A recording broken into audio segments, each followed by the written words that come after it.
We've been covering Georgia's crackdown at the ballot box.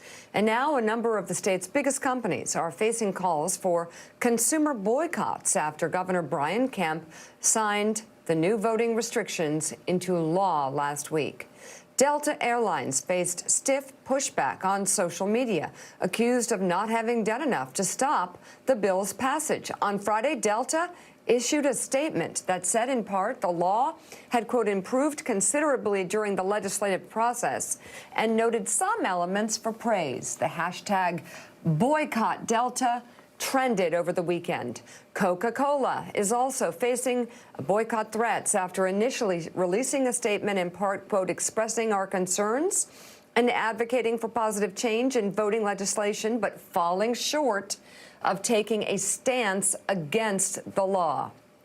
And Home Depot and insurance firm Aflac, also Georgia-based companies, have also come under criticism after offering muted responses to the sweeping law that restricted voter access. As the New York Times notes, as Black Lives Matter protesters filled the streets last summer, many of the country's largest corporations expressed solidarity and pledged support for racial justice. But now, with lawmakers around the country advancing restrictive voting rights bills that would have had a disproportionate impact on black voters, corporate America has gone quiet. So, Gene Robinson, first of all, I mean, laws that were created on the big lie. It's hard to believe we're here. And yeah, corporate America needed to do better. Yeah, and I frankly expected some of those big corporations to do better because it wouldn't have been hard. Ultimately, no, it wouldn't have been hard, and they ultimately serve their consumers who saw what happened, who know what's going on, and who know that this is all based on the big lies. So, you know, that I read that long statement from Delta that was that to be charitable missed the mark. I mean, it was it should have started from, you know, that where you started was based on the big lie.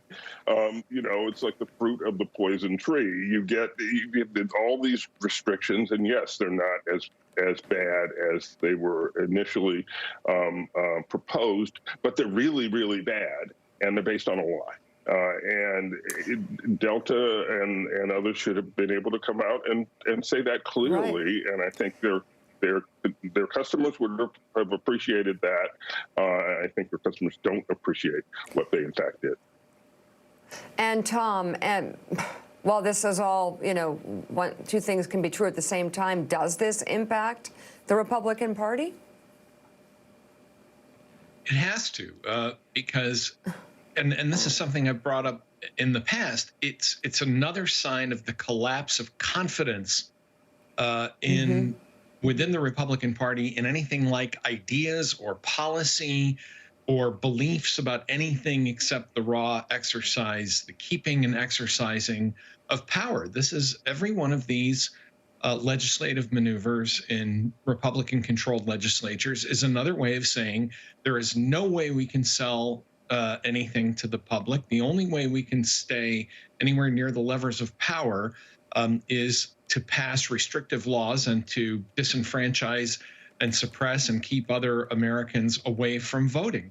And to go back to the Georgia example, you know, it's not just the consumers who see this. I mean, you know, as corporate citizens, I have to wonder what it's like for those companies based in Georgia to think that people in their workforce are walking through their doors saying, my company does not care whether this state is going to deprive me of my right to vote, as though this is, you know, 1880 or something.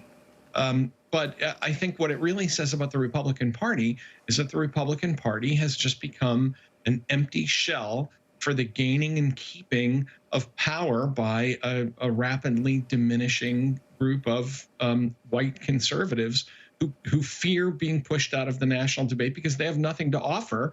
And so this is all they've got left.